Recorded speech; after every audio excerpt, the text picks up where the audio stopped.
बुझे दूर तू तो हम जी न पाइब, होके जुदा तो से हम मर जाइब।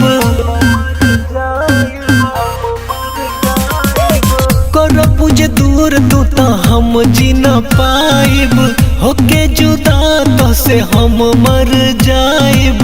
सोना तू दिल में सुकून दैदा, हे रानी हो एगो फोन कैदा, अपना ही हाथे हमर खून कैदा। हे रानी हो एगो फोन कैदा, अपना ही हाथे हमर खून कैदा।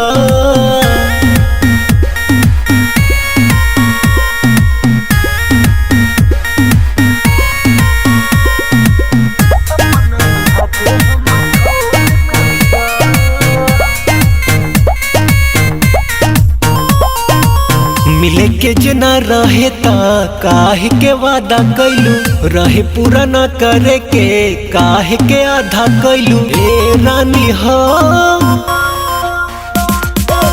तोहरा पे रहे भरोसा हो, दिहलू तू काहे हमके धोखा हो।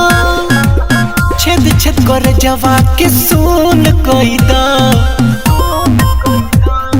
हे रानी हो एगो फोन कैदा, अपना ही हाथे हमर खून कैदा।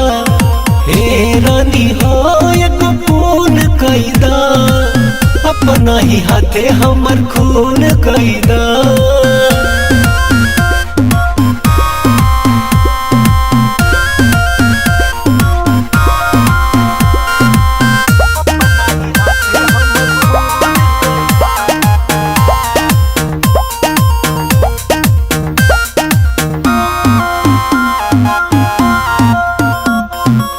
दिलवा के तू रानी रहलू धड़कन हो, कैसे बदल लिहलू ए जान मन हो। ए रानी हो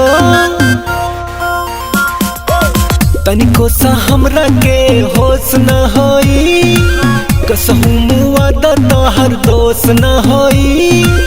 माही खातिर नया कानून कैदा, हे रानी हो एगो फोन कैदा, अपना ही हाथे हमर खून कैदा। हे रानी हो एगो फोन कैदा, अपना ही हाथे हमर खून कैदा।